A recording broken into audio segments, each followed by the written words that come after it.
Hello everyone, welcome to sis kitchen. நாங்கள் இன்றைக்கி கடலைக்கறி ஆக்குற எப்படின்னு பார்க்க போகிறோம். வாங்க போகலாம் கிச்சனுக்கு. கடலைக்கறி ஆக்குறதுக்கு தேவையான பொருட்கள்: நல்லா 5 ஹவர்ஸுக்கு முந்தி கடலையை ஊற போட்டு எடுத்துக்கோங்க. முதல்ல தண்ணியில் ஊற வச்ச கடலையை நல்லா அவிச்சு எடுத்துக்கோங்க. ஒரு 3 வெங்காயம் வெட்டி எடுத்துக்கோங்க. கருவேப்பிலை கொஞ்சம், பச்சை கொச்சியாக கொஞ்சம் வெட்டி எடுத்துக்கோங்க. வெள்ளைப்பூடு கொஞ்சம் இடித்து எடுத்துக்கோங்க. 2 கப் பால் எடுத்துக்கோங்க. இப்போ ஒரு தாய்ச்சி அடுப்பில் வச்சு எண்ணெய் கொஞ்சம் ஊற்றிக்கோங்க. அதோடைய கருவேப்பிலை கொஞ்சம் ஆட் பண்ணிக்கோங்க. வெள்ளைப்பூடையும் ஆட் பண்ணிக்கோங்க. அதோட ஒரு கரண்டி கடுவும் ஆட் பண்ணிக்கோங்க.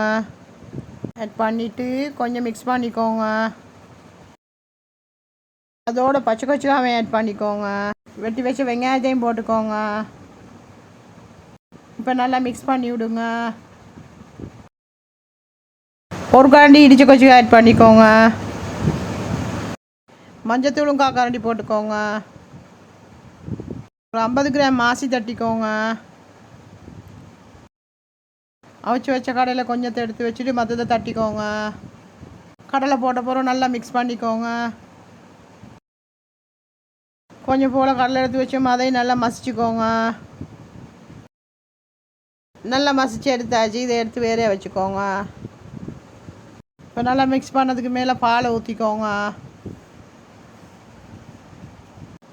அதோட தேவையான அளவு உப்பு ஆட் பண்ணிக்கோங்க. ஒரு 5 மினிட்ஸ்க்கு இப்படி மூடி வச்சுக்கோங்க.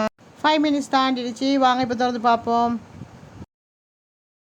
உப்பு போட போகிறோம். நாங்கள் மிக்ஸ் பண்ணலை. இப்போ நல்லா நீங்கள் மிக்ஸ் பண்ணிக்கோங்க. ஒருக்கா மசிச்சு வச்ச கடலையும் தட்டிக்கோங்க.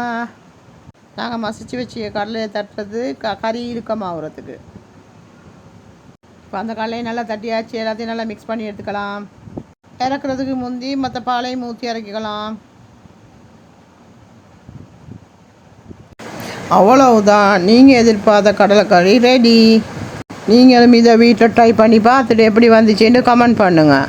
இந்த வீடியோ பிடிச்சிருந்தா லைக் பண்ணுங்கள், ஷேர் பண்ணுங்கள், சப்ஸ்கிரைப் பண்ணுங்கள். மறக்காமல் பெல் ஐக்கனையும் கிளிக் பண்ணி மீண்டும் அடுத்த வீடியோவில் சந்திப்போம். பாய்.